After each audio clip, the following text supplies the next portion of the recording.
Welcome on the sewage treatment plant of the community of Ede. This plant is part of the Dutch Water Authority Waterschap Vallei en Veluwe. And on this plant we go to run innovative pilot from the WOW project together with our partners. Let me introduce our partners, Marit and Mark. Mark is from Pulsed Heat, Marit is from Sitec. I wanted to show you another part, very important for our pilot, because I take you to this direction, because here we have the core screen, and this is important for our pilot. All the wastewater that comes on the sewage plant is first sieved to remove all the bigger parts. So they are removed, then the water goes through the whole plant. So I go inside and see you later? Yeah, sure. Yeah? See you later. Okay, see you later.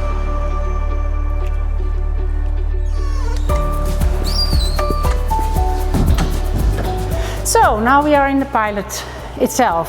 Here you have the first step, that's the pumping step. A part of the incoming sewage is pumped into the fine sieve installation and the rest is going to the whole treatment plant. This is a fine sieve. We have placed 2 machines. Each machine is good for 300 cubes per hour to deal with. This machine is very simple in its operation. We are waiting for the water to come up into the machine. There is a level control in it, and as soon as the level is high enough, the machine starts to rotate to remove the dry solids out of the water.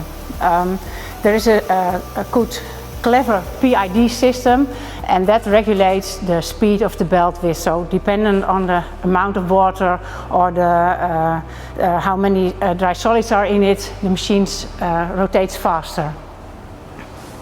As soon as we have collected the materials on the filter mesh, the filter mesh comes out of the water, the filtrate goes back to the sewage treatment plant, and the dry solids are removed at the back side of the machine.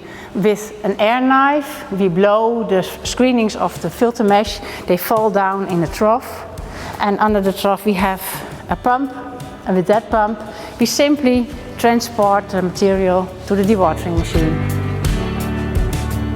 Nice that you're here. Maybe Hello. You can explain a little bit of the rest of our pilot installation. Yeah, sure. This is the dewatering machine. So the recovered cellulose still contains a lot of water, and using this machine the cellulose is compressed, and by compressing it you're able to remove the bulk of the water. So the separated water is going back to the wastewater treatment plant, and the compressed cake is sent to the buffer over there. The cake is dewatered up to 45 to 50% dry matter. Let's take a look in the buffer. With the cellulose buffer, we're able to dose the amount of dewatered cellulose onto the drying section.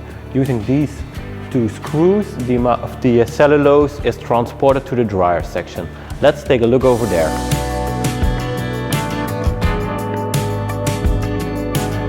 From the other hall, where the material is dewatered, there's this screw conveyor, and it transports the cellulose to this dryer.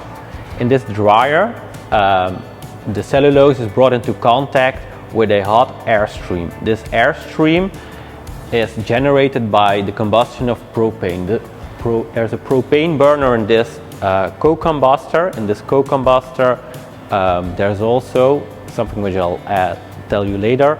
There's also a burner for the synthesis gas coming from the pyrolysis plant. Okay, in this dryer you have basically 2 sections. There's a flash section. This is where the high temperature flue gas meets the cellulose.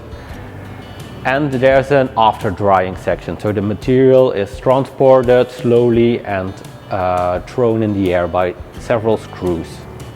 The dried material is transported using 2 screws to this pellet press. This is a sample of the fluff. This is the dried cellulose coming from the first dryer, and it is fed to the pellet press. This is a flat die pellet press, and we create pellets from the cellulose to increase the drying efficiency further in the plant and to get some better material handling for the pyrolysis. These are the pellets coming from the pellet press. The pellets that are produced in our pellet press are transported using this conveyor to our deep dryer. in the deep dryer, the pellets are dried using a part of the flue gas stream coming from the co-burner. So in this machine we have a pellet bed, and there's the flue gas stream going through the pellet bed and leaving at the top of the machine. The pellets that are dried to a dry matter content of approximately 90% leave the machine at the bottom, and they are transported using 2 screws to our pellet buffer. Here in the pellet buffer, the pellets are stored before they are transported to the pyrolysis plant. There's a rotary valve at the bottom of the pellet buffer, and the rotary valve limits the amount of pellets transported to the pyrolysis device. This is the pyrolysis reactor. The pellets enter the reactor at the top, and in the reactor the pellets are heated using a flue gas stream, and the flue gas stream is coming from this burner.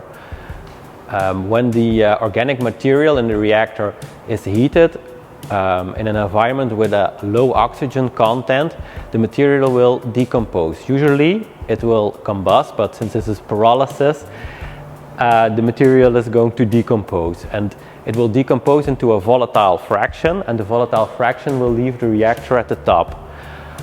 The bottom product of the reactor is a carbon-rich char, and the carbon-rich char is removed from the reactor using this screw and stored in this bin. This is a sample of the material we've collected in this bin. It is a biochar, and once activated it can be utilized at the wastewater treatment plant. There it can be used to reduce the amount of micropollutants. It can capture it by absorbing, and thereby reducing the accumulation in the surface water, and thus increasing the water quality. The volatile components coming from the reactor are separated into 3 phases. There's a high energy dense bio oil, there's a pyroligneous acid containing several organic acid fractions, and there's a non-condensable syngas stream. And the non-condensable syngas stream is combusted in our co-burner to generate the heat necessary for the drying. This is a sample of bio oil. The bio oil from this installation has a low water content and a low acid content. This makes it a useful fuel oil. So the bio oil from this installation can be transported to a different location and can be combusted there. The heat from the combustion can be used to generate steam on that location. This is a sample of the pyroligneous acid come from the installation. It contains, obviously it's a mixture of water with some more volatile components coming from the cellulose. It can be used for the BioP process on the wastewater treatment plant or for the denitrification.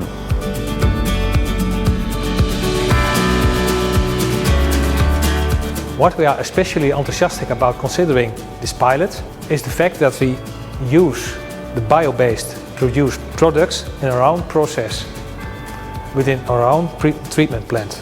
It was a great collaboration of Water Authority, Vallei Veluwe, Pulsheat and CITEC. Of course, we are very proud of this innovation, this innovative pilot.